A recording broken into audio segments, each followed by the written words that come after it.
Let's go! Division 2 today! So guys, we have some interesting lineups here, and I thought we would jump into a Division 2 match today for that very reason.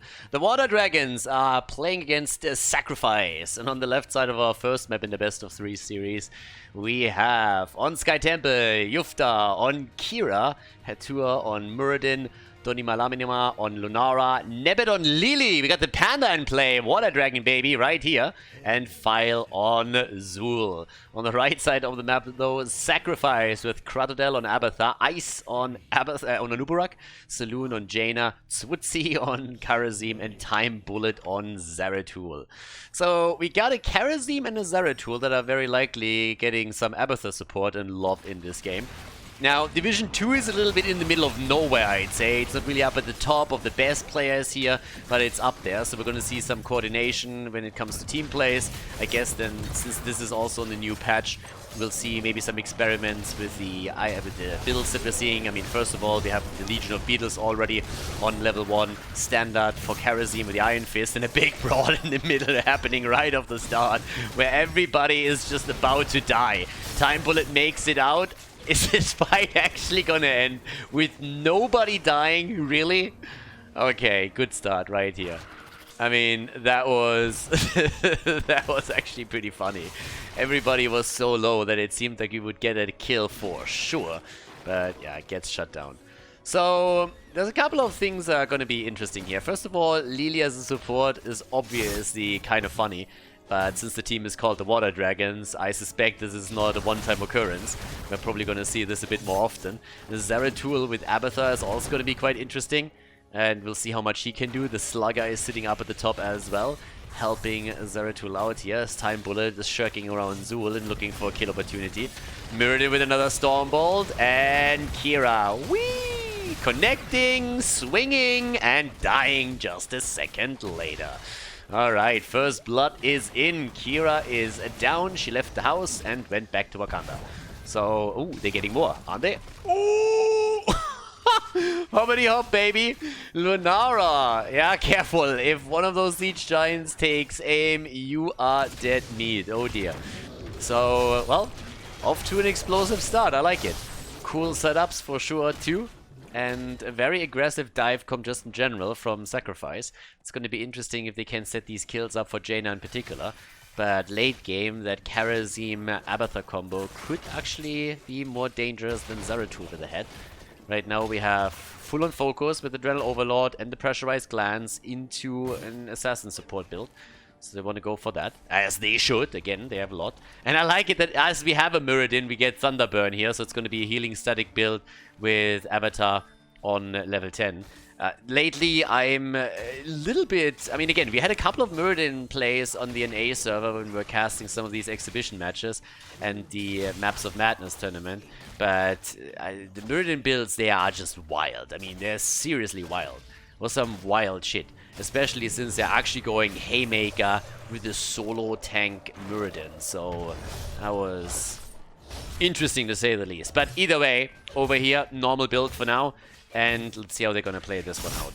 Now, of course, there is combo potential on both sides, at least to an extent. I mean, I guess on the red team, on the blue team side, not as much as for Sacrifice. Sacrifice has the Zeratul combo with Jaina, but we don't really see VP plus Ring all that often anymore. Usually, when you have a good Zeratul player, it's these days just Might of the Nerazim, him making the solo plays, and Jaina being more responsible for some water elemental work. And slowing targets down, and of course capitalizing on stuns set up by Anubarak to get some kills. But time will tell. Level 10 soon gonna be ready. Now that we have the first temples up, it seems like an even trade, at least for now. Blue team is trying to invade topside a bit. And Lunara is poking this out again. And Anubarak barely makes it. Gets away here, but they're abandoning the temple. Which of course now means that they're getting a few more shots fired against their structures. And outside of the initial kill that they were able to get, Team Sacrifice is starting to take a bit of a step back here, which could definitely be a problem. And Anubarak, after the tap, was still okay. Tries to re-engage. Gladiator's Medallion already used.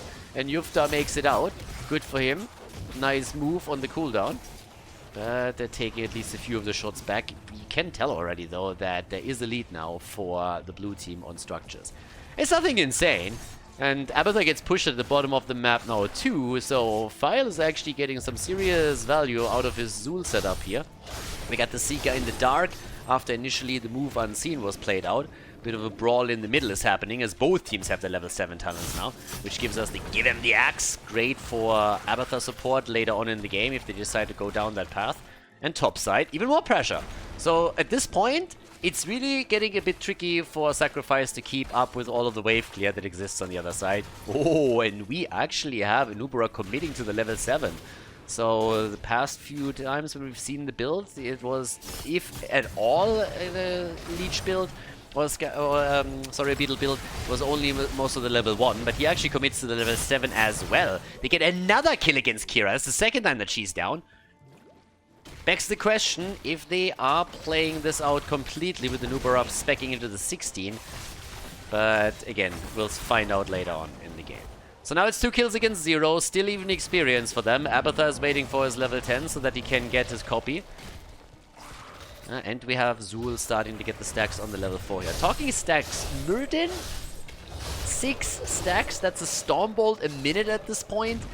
To be fair, he had the mid lane, so earlier when the first 2 temples were up, he didn't get a lot of opportunities to really connect those Stormbolts, but right now he should really try, and there's another one. They steal the camp away too, so good move from them. And they might even get the kill, but no, they don't. Anubarak with a re-engage as they're trying to stun them out once more. Karazim still needs to be careful, he's way low here. Needs to be really, really cautious. Siege Giants are doing damage at the bottom of the map. Abathur is soaking top, but they're falling behind in experience. And things are a bit rough, but they save the fort. And that's important since Abathur still has his mule and is using that immediately. So they're keeping all of the forts in play. Zeratul is finally dealing with the Siege Giants at the bottom of the map. And he has the level 10 ability. Muradin going straight into the Avatar. Kira with the final strike. And the Water Dragon! Let's go! Yeah, that's going to be epic. Let's see if they can actually go straight up for some Water Dragon action right here. And that's a single at the bottom. Only the red team is making a move for it. The blue team is actually just trying to take the structures down directly. There's the ring, but we don't get the VP combo. So Ring of Frost still gets used. Don't play around the water elemental. Fort is down. Bottom of the map, they can't really do anything just yet. Abathur should be ready to call another mule down. Yep, there it is. Mule is already at the bottom, but the top has also taken damage. So the blue team is still looking to invade, maybe. They could always jump out here if Muradin is just sniffing forward. But let's see. There's the Water Dragon. Easily dodged. The ring connects. Kira comes in, and this time she can get the kill. Not quite. The heals are there, but this is the end of 2 of the heroes on the red team side. Jaina down. We got Anubarak dead, and Karazim is also dropped. So, yep, pretty unfortunate for them, but a big fight here. Job nicely done. And now, of course, the blue team can immediately move on to the boss and claim that. Death timers might be low, but that doesn't really change things. We have Zeratul waiting this out, but you look down to the bottom of the map, Lunara has opened this up and the fort is in trouble, and they're going for boss now. Lunara still with extra damage, and that should be a kill. I think he has enough hit points to barely survive, and Karazim is also there, but they're a bit late on the boss. That could backfire now. They're a bit late on this one. Now, Abathur doesn't have the copy ready, but there's still a 7-sided strike that he could play. Here comes the engage. Muradin is down. They're gonna steal it. They're gonna steal it away. Zul is dead. The kill against Jaina. What a fight. Nubarak is also dead. And they're winning it after all, aren't they? What a battle. Oh, Zeratul. And that's the end. The boss is taken. Full-on Fiesta style. They take the boss and the red team died over it again. Way too many kills at this point. We're looking at 7 kills, 2-5. Blue team gets the lead in the talents and experience. They take the boss. They have everything right now. But what a fight in the last one. Oh, the damage output. 23,000 by Kira. We have 17,000 for Lunara, 18,000 for Zeratul. Abathur, of course, helping out too. But, oh, that was a dangerous one. Blue team could have lost that. Now, since they have it, it pushes to the bot lane. The fort got destroyed. There's already the engaged topsiders. They're trying to go for the third fort. And Anubarak is dead. Anubarak is down. And, well, the bug just got squashed. The bug report came in, and they fixed it immediately. 8 kills to 5. That's a 2-level lead. And, of course, they can steal the camps away now, too. Yeah, this is getting a bit crazy here. LiLi is doing a thing. Has gone on 13 straight into the mass vortex over here. And it's party time. 13 versus 13 gives us at least a Soma transference. Maybe now they can make some plays. I mean, they had some pretty solid fights. It's not like they are losing by the highest of margins. That boss fight could have gone the other way. And if it does, then they have a problem. The biggest issue was honestly that Abathur didn't have the cooldown on his ult ready. If he had that, then they could have won that boss fight, and then it's a completely different ballgame. But as it stands, we have the Water Dragons just pushing through that. Double camp topside is now pressuring in, and with 2 Bruiser camps, you're gonna get work done. So there are 2 temples up, but they want to go for keep already. They're moving in immediately for this. So yeah, there's the ring, and what can they get? This is the fight. This is before 16. Blue team didn't wait for 16. They wanted to push with the camp. They might be punished for it unless they can get the kills. Abathur copy is out. Zeratul misses the singularity spike. And the mule is back up. But they didn't get a kill. Sacrifice did not get a single kill. They have the pressure play at the bottom of the map thanks to Abathur and the Siege Giants. But the issue still remains. The level 16 talents are now ready for the Water Dragons. Honestly, they should have waited at the top before they engaged for that talent anyways. But since they didn't lose any heroes, it's totally fine. We got the Stone Form in. We have on 16, besides that, are also the Invigorating Spores. We got the 2-for-1 for LiLi, which is of course going to increase her heal even more. And an even exchange in Temples, which is definitely bad for the red team. They're so far behind in structures already, they can't just continue to just exchange Temples. That doesn't work. Gladius Medallion gets used to break through the Bone Prison. So far, so good. Zeratul gets away. We even got the Burning Beetles over here. But still, the situation is not looking too good for Team Sacrifice. Now, what do they have to do? They need to get level 16. After that, they need to try and take a team fight. Maybe go for boss at some point on this even talent. They need to do all of that before 20 hits. And they're getting a kill against Cassia, aren't they? Well, against Cassia would be quite the play because she's not even in the game. But they take Kira down. Problem is they lose Zeratul in the process too. So 1-for-1 trade here. 9 kills to 6. And it's dangerous. Abathur needs to mule the bottom keep again, which he just did, by the way. Krathodel comes in, the double Jaina. They're trying to get the burst damage out. Muradin, on the other hand, he's a survivor, baby. Stands through all of that. Ice. Oh, yeah, he has the carapace. Fighting against the 16 talent is not really a good idea. They needed to abandon the bottom temple as much as it hurts, because now they're going to lose even more. They're falling farther behind. It would have been a better play to just wait for 16 and then force a fight, try to take the boss. As it stands, Abathur is going to get the talent for them at the top side, where he pushes out with the symbiote now. And this is the moment where once they are back with Jaina on the map, they have to go for a battle. Boss is up another 48 seconds. It has to be a bit of a Hail Mary move. And the mule, I mean, they mean well, but let's face it, this is gonna eliminate the bottom keep. Yeah, that thing doesn't stand a chance. Mule or no mule, Abathur is trying to even provide a shield, but that's not working. So right now we have them moving to the camp. They need to force fights now. Jaina's back. Abathur copy is going to be ready in another 14 seconds. We have the boss up in 20. Depending on how you want to play this, you can try to force the fight on the map, or you can try to force the fight around the boss. Fact of the matter is, you have to force it. If the blue team is smart... Oh my god, Zeratul, careful, baby. If the blue team is smart... Oh, Fire Strike didn't connect either. But the blue team doesn't want to fight unless they get kills like this one. Zeratul is down. Karazim, Anubarak is dead. Karazim is gonna fall. Alright, scratch everything that I just said. Blue team says, fuck it, we're going for it. And they're killing everybody. Not the coordinated fight that we were kind of hoping for here. And that was a pretty definite statement that was just made by the Water Dragons. They're coming in with their LiLi support and they're saying, alright guys, we got this. We're looking for adventure, and I guess they found it. They go for Koa. We are 14 minutes in and this looks like it's going to be a quick one. 14 to 6 kills. big lead here. Top damage is Jaina. That doesn't help her though. So yeah, good and solid lead for the Water Dragons in the best of 3 series here in Division 2 of HeroesLounge.gg. Nicely played. Well done.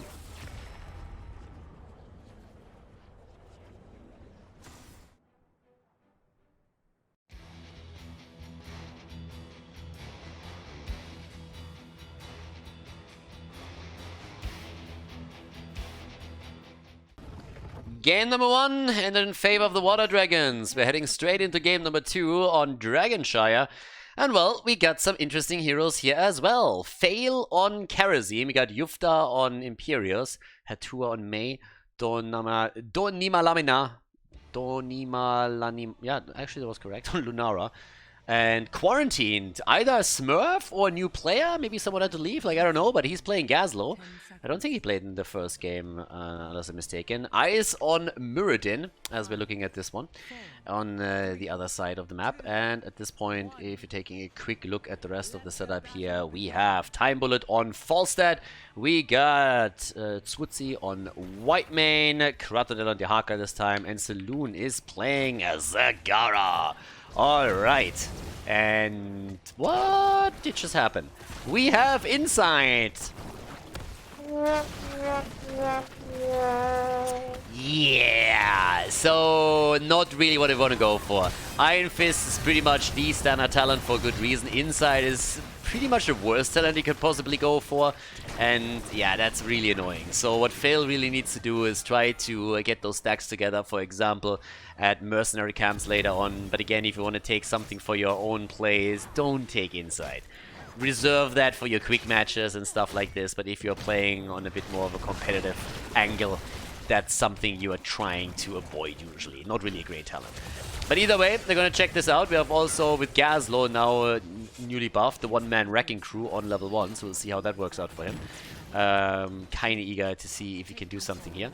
Yeah, and he at least tries to get his stacks together, so he's gonna be AFK for a little bit, but I guess this is gonna help him to eventually complete that quest. A lot of the rest of the team is shielding him right now. So they're pretty much saying, okay, we will leave you off the map at the beginning, we're gonna make sure that you have someone to attack, and you just make sure that you get that talent completed as quickly as possible so that you're actually useful. Now, up to the top right, we have Zagara already starting to spread some creep. It's interesting to see her mostly at the bottom and here in the middle. I would have expected her to sit heavily topside, but of course they have also the Haka in the mix. So Zagara is more so acting as a bit of a second pusher and damage dealer, which can definitely work out. Still kind of curious where exactly they want to play her. I mean, Zagara's problems have always been that she's incredibly squishy and doesn't really have an escape tool available to her. So if there's a coordinated effort onto the hero, you oftentimes will die quickly. That's why creep is so important, because if you place it strategically well, you will have your early warning system that tells you exactly when someone is rotating towards you, and that is then obviously what allows you to rush away a little bit faster. Quarantine, top side, he has to deal with all of this. Needs to be a bit careful here too. Gets pressured by 2 players right now. Similar picture in the middle of the map as Time Bullet is trying to get some stacks together for his wingman. Reverberation on level 1. Okay, more of a damage setup that we're seeing here from Muradin. That brings us into the Bronzebeard Rage on level 13, quite likely. We have also Serrated Spines, more so of a brawl talent than anything else. But of course, if you are able to stack it, that's great, but that should never happen in a coordinated game. Zagara should never be in a position where she gets good stacks on the level 4 talent in an actual game. If you're playing brawls, that's a completely different story. That's a 5 versus 5 from start to finish.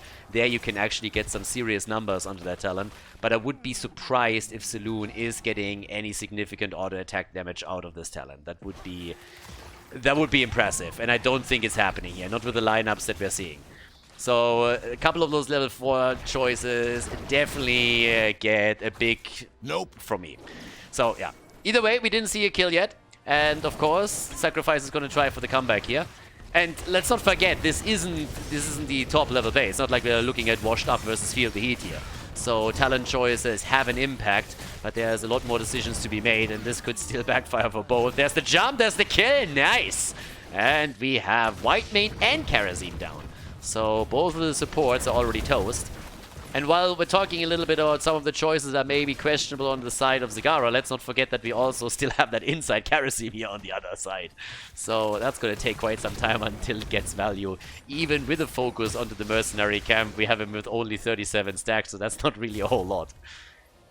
Okay, trade comes in. There's Falstad already moving away. Nobody could take the Dragonite this far. Boomerang on level 7, I like that. So we get the burst damage from Falstad. Double global, by the way. They really have mobility on this map. Technically speaking, they can play around the opponent 6 days to Sunday in this game. So if the map opens up evenly, they should have a really, really good position trying to just simply push the lanes out and maybe make some plays for Dragonites or structures. And that's a nice kill. Khaldor with a beautiful Tong over here. And Time Bullet followed that up immediately. It's a good job from them. Really well done here.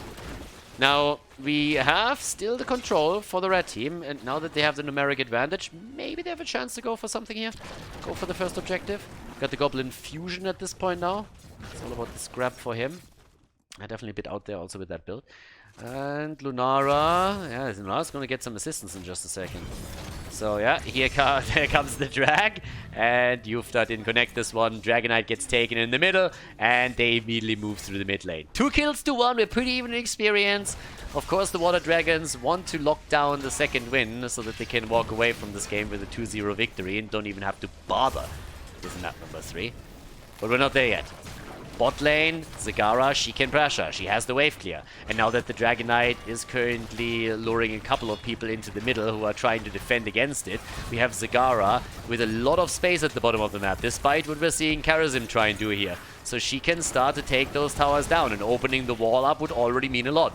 Muradin is sitting at 6 stacks, went into the third wind on level 1. Dragonite, what have they done in the middle? Hasn't really opened it up yet, but they are playing with time. So they actually play it slow with the Dragonite here. He gets baited a bit deep here. And still able to get some Dragon Breaths out to deal with that front wall. And now with the level 10 abilities, let's see if we're going to get anything exciting. First and foremost, we have Zagara with Maw. Obvious choice for a competitive match. Again, if you're playing Brawl, then you want to go into Nidus, as counterintuitive as that may seem at first. But when you're playing an actual game, it's all about Maw and good setups. Yeah, in addition to that, we got the Avalanche. That's already cool. And the Robo-Goblin. Give him the clamps. Let's go.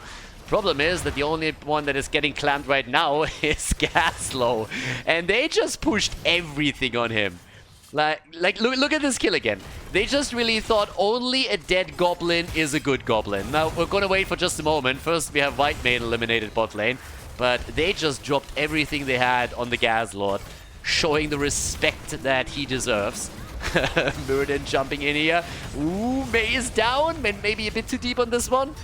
And they're looking for the Zagara kill, and they get it. Zagara's down 2, 4 kills to 3. Falstad came in. Took, by the way, the top camp away with the Wingman. But yeah, let's take another look at that Gaslow kill. So the drag came out, and then look at this. They get the isolation and the Mighty Gust on him. They were really terrified of Gaslow. They were very, very terrified. And were able to finally get it. 74 stacks on Karasim now on the inside. Now again, we are already on level 11, and that talent hasn't really done a whole lot for him. But eventually he is going to get there. Now we have 32 stacks for Zagara on her level 4. Again, obviously not getting any insane stacks together, but hey, other choices would have been better, but generally speaking, she should be doing okay, and she does. 13,000 damage. Having the entire AoE barrage coming through with the Banelings in those close quarters helps, of course, a lot. They have 12,000 on Falstad. And honestly, given the lineup, Zagara should be top damage. I mean, it's not like they're having any other hyper damage dealers over here.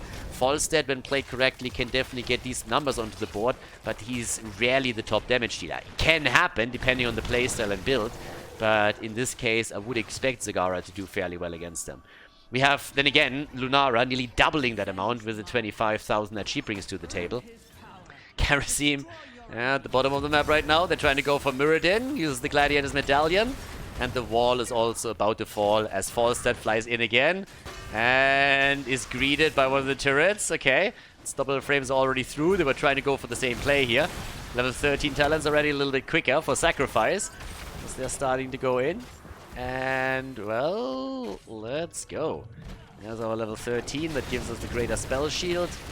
That's already nice. Superior schematics are in as well.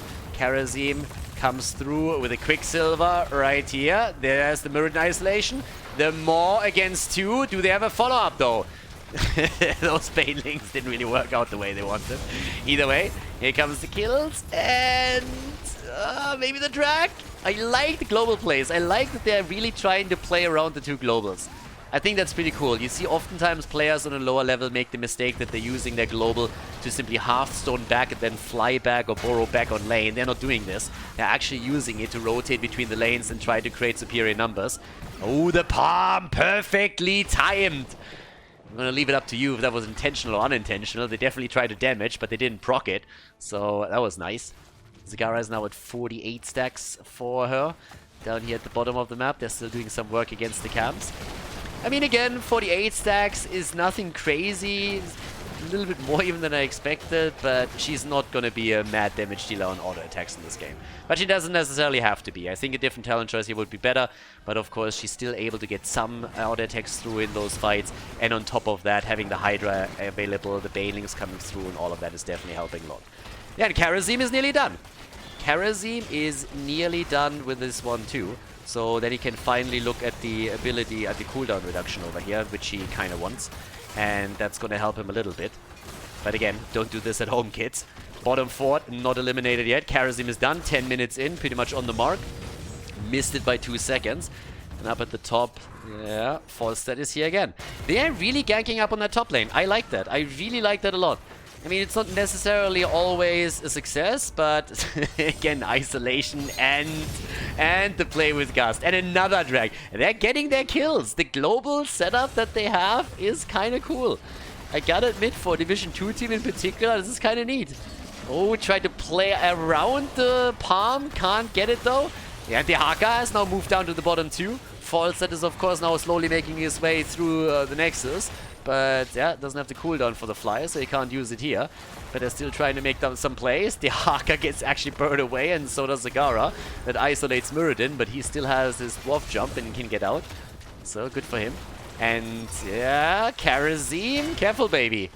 He needs to be a little bit more cautious with this one. Yep, and off we go. Alrighty. Bot lane control is there. Zagara could maybe do, again, when they're picking up, but Zagara could probably do a little bit better on the creep spread. Of course, there are tools to counteract it on the other side, but generally speaking, you want to make sure that you have a bit more vision than she has, and especially all those bushes, you want to control them as much as you can. Having good creep spread on Zagara is going to be absolutely fantastic. And yeah, Saloon is doing what he can here. Top side, still our 1 versus 1. And Imperius needs to be careful, because, again, Falstad really likes to go top side and help out the Haka and take this down. Now we got the level 16 talents in, and I would assume that we get a bit more damage on the side of Karazim, given the setup here, or are we going to see the full setup? Dragonite is up again in the middle. Tunneling Claws are already in, first and foremost. Corrosive Saliva and the Hydrolysis Transfusion. Oh, May actually falls at the bottom of the map. Look at that. They're going for Murden too, and they get the kill. Topside Imperius gets again gusted. There's the connect with the tongue, and that should be the end of Imperius. Yeah, you can try and run, but you won't be able to hide here, my friend. The cleansing touches in. No damage from Karazim. Okay, going more for the additional cleanse that they have here, which is kind of cool, given the amount of CC that we have on the other side. Just needs to use it properly. In this case, also the crippling hammer. Boomerang already kind of neat for him. But still, we got 49,000 damage by now from Lunara, 36,000 from Zagara, trying to catch up here. But as you can tell, they have a lot of control on the map. They got good wave clear. And those globals, as I said previously, they're pretty good once the map opens up, which hasn't happened yet. We haven't seen a single fort fall. There's not a single fort down just yet. So, yeah. There we have our... I'm taking at the bottom of the shrine. Top side, the Haka has to yield the position to Gazlo. But they're getting a free fort for it now. Yeah. Top side, there's 2 heroes tied down. So they get the free fort. And that's the first one to fall in this game. It took 13 minutes for the first one to be destroyed. 13 minutes, so quite a bit. There's the Gust. Oh, beautiful setup. Yeah. Oh, the bird! Ah, Falstad is down. Back into the KFC basket. The chicken has been served. But May might also fall. Nah, the Haka can't connect the drag here. 4 versus 4 right now. Imperius isn't with them. But they might still be able to get a kill. Yeah, not quite. It's insanely close. I mean, think about it. It's level 18 versus 18 any moment now. And we have the attempt of getting a Dragonite now by the Water Dragons. They want that 2-0 victory. You can really tell. Zagara is on 10 stacks on her 7, so soon she'll be able to get the quest reward here. Oh, lockdown. Could go for May here. Zagara working in a couple of additional auto attacks, and they're ignoring her. Gets the triple more. The problem is they don't have the team here. And there's the zone out, but it might just have saved Muradin. Jumping away. Another Storm Bull. Doesn't have the cooldown as it seems. 5 to 8. Falstad isn't back yet. May tries to slide in again. Another Storm Bull comes through. Dehaka on the side. Zagara is now coming in once more for a few more auto attacks. And Falstad is back. The bird could, in theory, start to fly in here. Fight up at the top as they're trying to go for control over the remaining shrine here. And Hatua, careful. Walked in a little bit deep. But of course now with the cleansing touch, Karazim can always help out in case that there's something coming. And the bird went down to the bottom of the map and reclaimed it. So there's no real threat right now. Bit of an aggressive rotation, but then to be fair, they actually have the Creep 2 in play. So he knows that nobody is taking a direct path down to the bottom of the map. So he was kind of safe and could go for the more aggressive positioning here.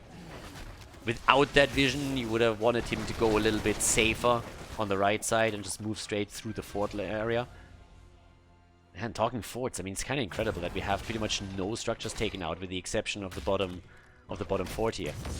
Now, Dehaka is topside and he takes it. There's nobody in the middle to claim the Dragonite, but they go for the kill. The palm, yep. And Dehaka needs to move in now. They need Dehaka in the fight here. If they really take it in the way that they do, they need that fight. Yeah, one gets hit by the avalanche. Muradin is going for the kill against Gazlo, but it's Dehaka with the final damage after we had him isolated initially with the Maw. And those Maws, I mean, a lot of these Maws are actually on point. Always just getting at least one. Now that one hero is down, another one had to be pushed back. This should be another Dragonite. Time Bullet has to channel. Ooh, yep, it is too late. Imperius was too late up at the top, and therefore Falstad gets the second Dragonite for the red team. And that's the opportunity to take some of the main structures out, out of the table, out of the game. So we got the 20s in. Wind Tunnel is there. Contagion. Strong talents already for them. Muradin with the rewind. That's going to be great. Look at that bottom push already. 4 Siege Giants. Got a Catapult in here as well. We got the Purge the Wicked now from Whitemane. And Tyrant Maw for Zagara. Big cooldown reduction for her here. And they have still half a level until Water Dragons have their own 20. So this could very well end with Key being destroyed now. And again, the double global that we have for Sacrifice should help them as the map opens up. Zagara still, as expected, the top damage for the red team. Blue team side, 70,000 for Lunara, 58,000 for Gazlo. May, and yep, she's gone. May doesn't stand a chance here. Lunara at the sides is like, screw it, I'm out, boys. This ain't for me. Another Maw hitting Gazlo. Can they get the kill? We need a Stormbolt or something. Ice, ice, baby. And is he getting out? He might just... Yes, he does. Wow. Muradin flirting with death, but he is able to escape. And newsflash, that bottom keep has not fallen. Stormbolt misses, the lunge misses. Everything is just missing at this point. And, well, let's go. Top side, ooh, a little bit more here. I like it. Yeah. There's pressure through the camps that they had. Muradin is anchoring the left. Zagara still has a couple of creep tumors scattered across the map, so that's good. A lot of them were already cleared up by now. But there's 20 versus 20 now, and the Mecha Lord is in. Oh yeah. It's Mecha Lord time, baby. Maybe that can change something for them. Also, we got the Peaceful Repose right here. Plus the Brand of Solarion. And, well, let's see. They are obviously eager to take that keep down at the bottom of the map, and they should be. They have the camp, but if Falstad doesn't help them out here, then it's really time to retreat. So either he comes in and helps out, or they're just cancelling the entire approach here. And Fawcett is trying to bribe the camp. So he's currently sitting over here trying to take the camp. The problem is that his team might be forced into a fight here. But May apparently couldn't really connect with him. Okay. So Falstead dealing with the top. Was trying to, but it looks like we might see a fight for the bot here. The entire time Imperius is just cleaning those creep tumors whenever he can. So he's doing his best to make sure that vision is still limited to the red team. But Falstad should probably help out a little bit. I mean, the camp alone is... Honestly, the camp is going to take the top fort. He doesn't have to be there for that. Camp is going to take the fort 100% if nobody rotates up from the blue team side. So Falstad can now fly down to the bottom of the map, and that's exactly what he does. So he has the wind tunnel ready, flies in.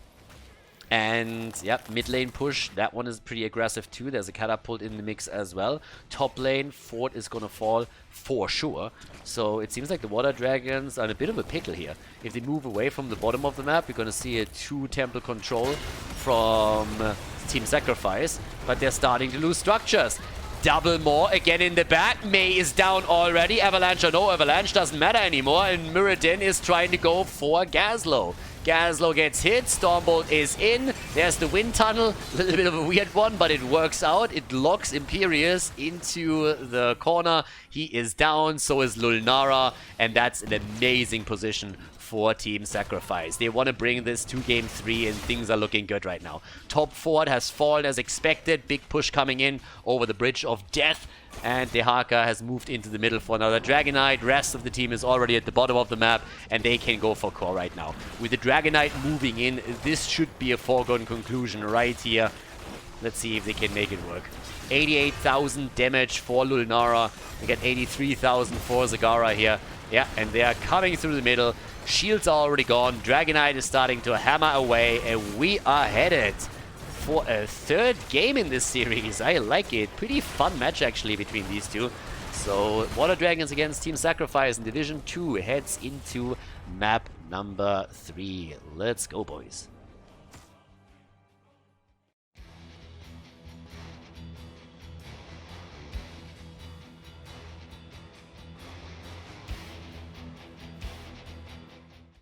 Game number 3, the Water Dragons losing on Dragonshire, now trying to bring it back on Towers of Boom. We got Yufta on Sylvanas, on the blue team side, Hatua on Arthas, Don Nimalanima on Imperius, Quarantined on Ana, and Fail on Li Ming.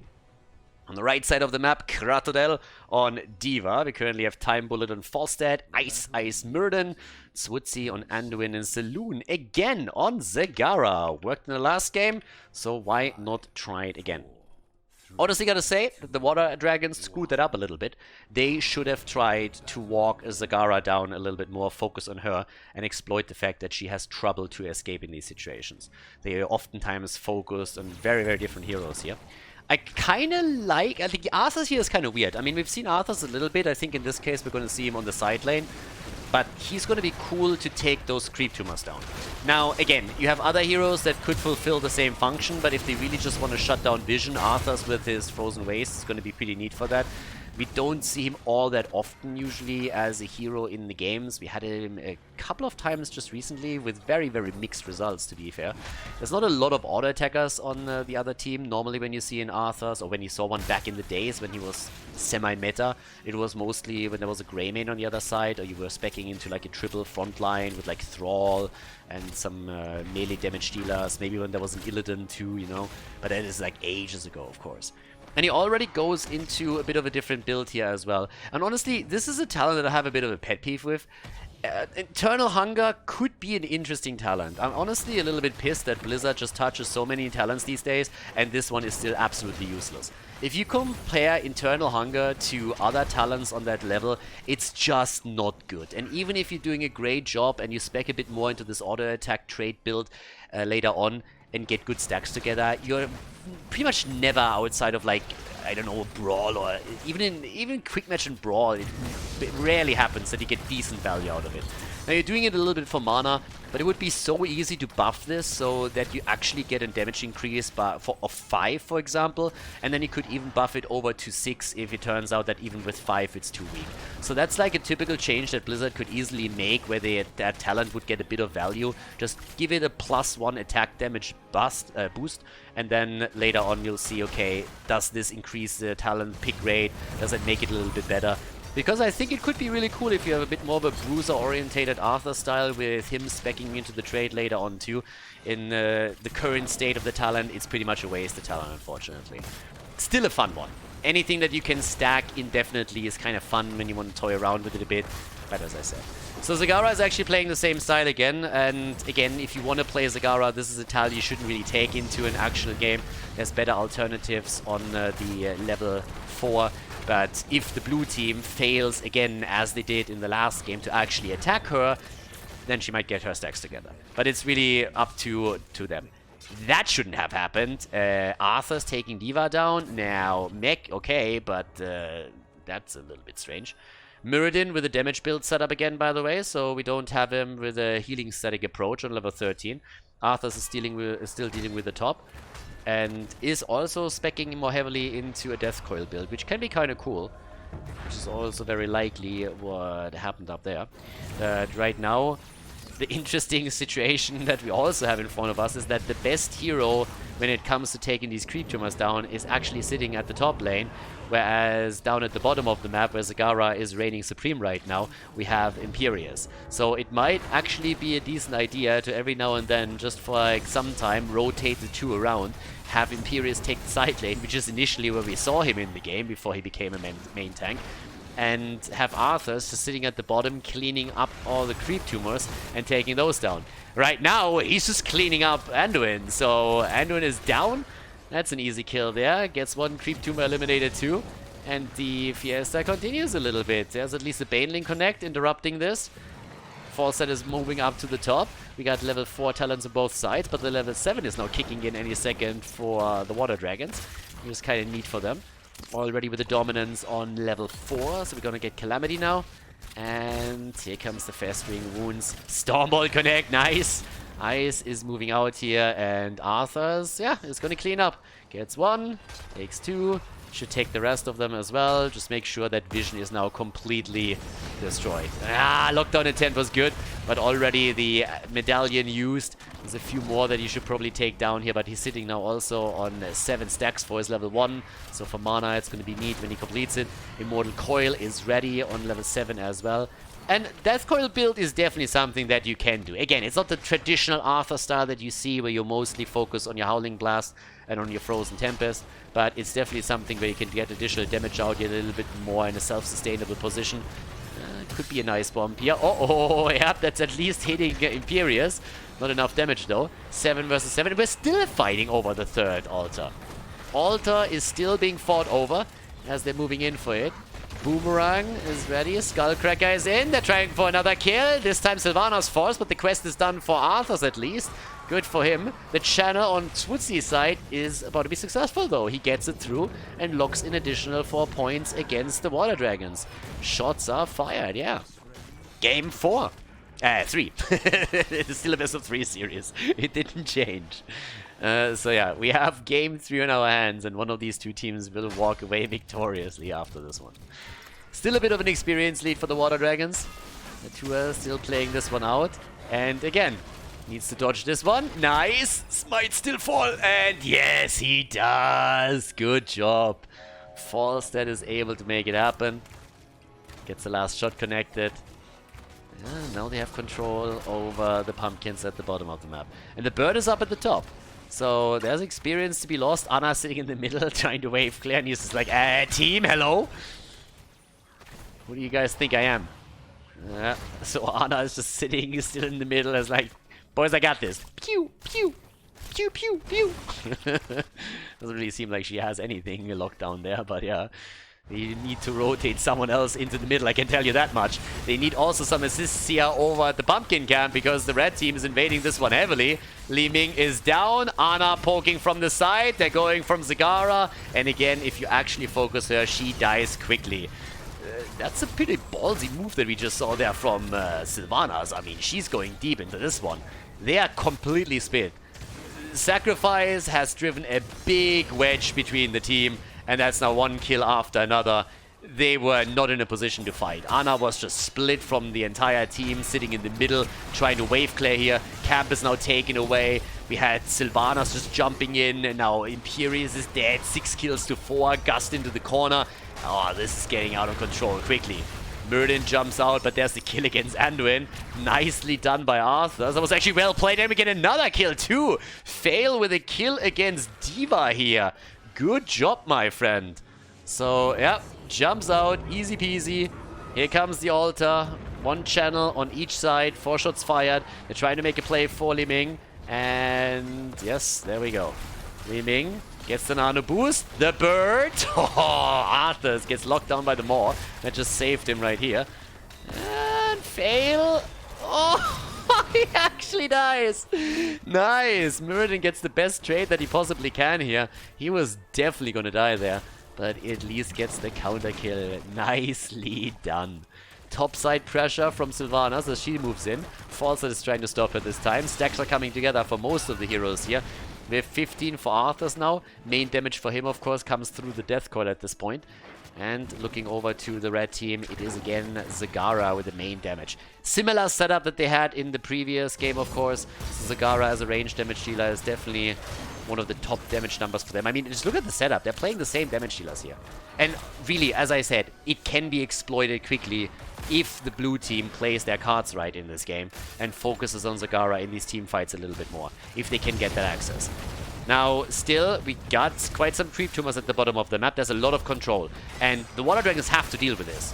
They shouldn't underestimate how impactful a good creep spread can be, not only in StarCraft 2. I mean, this isn't quite Jaedong style what we're seeing here, but Sacrifice has a lot more vision that they should have right now.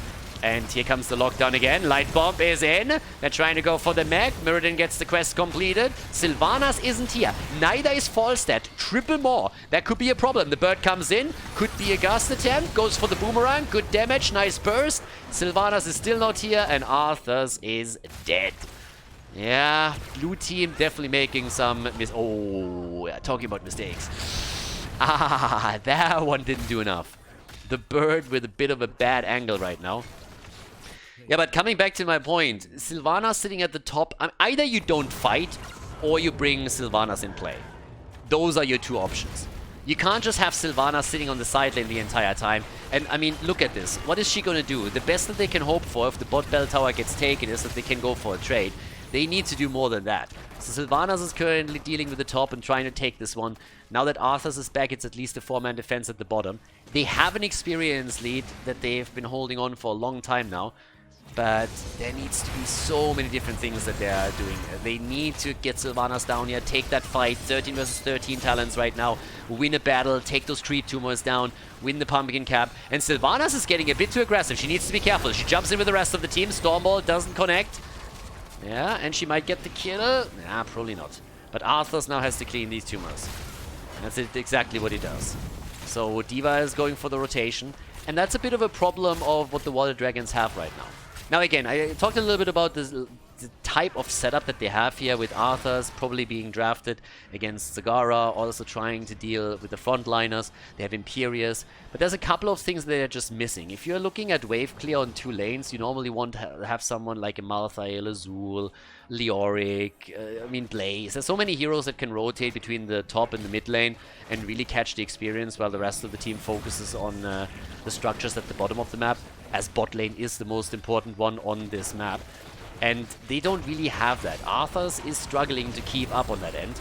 So they have to look for these fights a bit more aggressively, I think. And Arthur's is now again up at the top. And he hasn't really cleaned the creep at the bot lane either before he went up. He took 1 or 2 creep tumors out, but that's all. So it's a bit chaotic over here. It's a bit of a chaotic game right now. And they're trying to go for the fight. But again, they're taking fights in a 5 versus 4. Arthur's is finally here, turns it into a 5 versus 5. But these are battles that shouldn't happen the way that they do. They might still win it though. They're trying to go for it and they burn down the mech quickly. The Gust has been used again. And they have an opportunity to take a few of these heroes down. Sylvanas is also dead though, so that's a problem. But a counter kill could solve that problem. And indeed it does. And now Zagara uses the medallion, has to walk away from Arthas as he tries to take her down. 4 versus 4. Mirrored in trouble. Connects the Stormbolt. Arthas a little bit too far out. In the back. Anduin. We got a frontline Anduin, baby. That never happens. Arthur's still there. Stormbolt. Anna. No, she's dead. But so is Mirrodin. So is Arthur's. Big fight. And brawl after brawl comes together here. As Li Ming is now also dead. They are all dead and dying here. Wow. And that's, of course, a channel right there. So, yeah. Here we go. They get the first few kills. Now they have also 5 shots fired. Since we have 5 bell towers against 3. 19 against 32. And the attempt to retake the bot lane. Again, it's a bit all over the place, but the blue team, they just need to approach the game a little bit differently. We have a lot of cool fights, don't get me wrong. I mean, there's a lot of good moves made by a lot of the players here, but the blue team still has a problem that they're taking fights where they are at a disadvantage initially, and then they're trying to turn it around later on instead of just like waiting it out a bit more, fighting with a 5 versus 5 from the get-go, have Arthas clear the creep. Look at that minimap. Look how much creep we have for Sacrifice. That just can't happen. If you're running an Arthas in your lineup, he needs to clean this up. And currently, that's not the case. So there's full vision at the bot lane, they have total control, and that's a disaster from a strategical point of view. So going into the team fight with 16 versus 16 talents, Arthas is actually speccing into the build that I talked about earlier, where he has now the trade talents on 13 and 16, which, as I said, is unfortunately a bit of a waste. I would love that build to be good. It would be fantastic. But for reasons mentioned, it just isn't. Blizzard could easily buff it a bit and see how that would go. But right now, it's not a good build by any means. Yeah, Sylvanas gets welcomed by a Stormbolt as she jumps in and gets melted. And it seems more and more that Team Sacrifice is just running the show here. Too many mistakes that the Water Dragons are making. And while we definitely don't have perfect play from Sacrifice either, they are controlling this quite nicely right now. They have a lead in shots or in points on the core. They are retaking the bottom bell tower after it was reclaimed. And with the triple altar phase activating before the 2 dead heroes on the blue team side are back to business, they have a very good chance of at least removing 10 more points of the opponent's core and dropping them down into the single digits. Mirrodin, yeah, he should let this one pass, get the 2 fired. That's all that you need for now. Falset is getting the 1 at the bottom of the map. And that puts the blue team down to 9 points on the core. How many, you ask? 9. Exactly, thank you. So 29 to 9. We got 14 kills to 9 and a level lead now. And they're just taking structures all over the map. So they can rotate to the top, take another one. Could go for boss here, for example, too. Make sure that they're getting another 5 shots connected. And that's exactly what we're currently seeing right here. Damage output, Zagara 46,000, Li Ming on 54k. It's going to be them on 4 points on the map. No, 5. And here we go. Could this be the fight? Because, let's face it, Water Dragons have to force a battle. Arthas is really starting to take some of those creep tumors down. Finally, again, I feel it's way too late, but he's finally doing it. But that should have been done 6-7 minutes ago already. And he didn't. So they're reclaiming at least the position. Which means that if they lose another bell tower, they're not out of it just yet. But also keep in mind that there's a double bell tower spawning at the top. Now this game isn't over.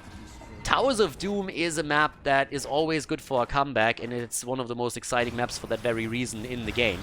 But of course, that level 20 talent that is looming on the horizon is a problem, so you need to force that fight quickly. If they can, and for example get a kill now, that would be great, but it's not going to be made easy. Sacrifice should fall back and just wait. Sacrifice should fall back, catch experience at the top, in the middle, before they take the battle. But they're actually starting to fight this out. And Yufta, I mean, he's going ham. He's really going to the frontier.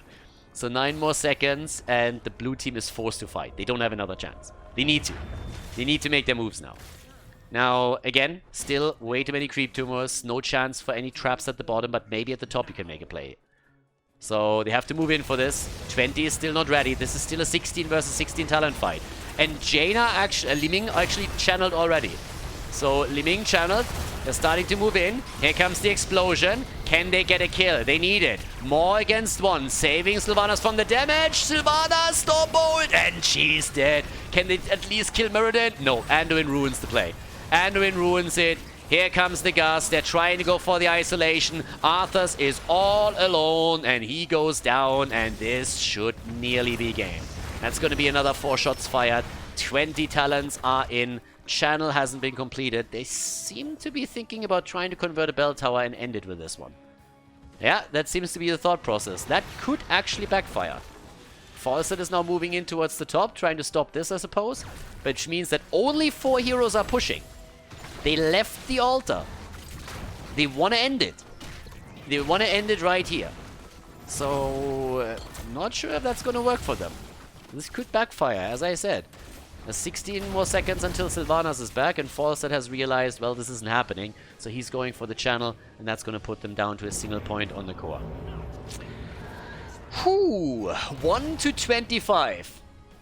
But they're going to have level 20. And they haven't lost bell tower control yet. Bell towers are still there, so there is still some hope. And I guess we'll see how that works out for them now. Falset has taken the top. He's starting to fly down. For the blue team, 20 is now important. 28 stacks for Arthas. And Arthas is actually starting to move to the top. Honestly, this is not going to take this thing down. They need the experience, I suppose. But at the bot lane, that pressure play needs to be met with some aggression. Falset is dealing with the middle. Arthas is holding the top. 20 should be ready any second for them. And maybe they can fight back after this. Arthas needs to rejoin the team now. Goes straight into the Legions of Northrend. Repulsion is in. Dynamic optics.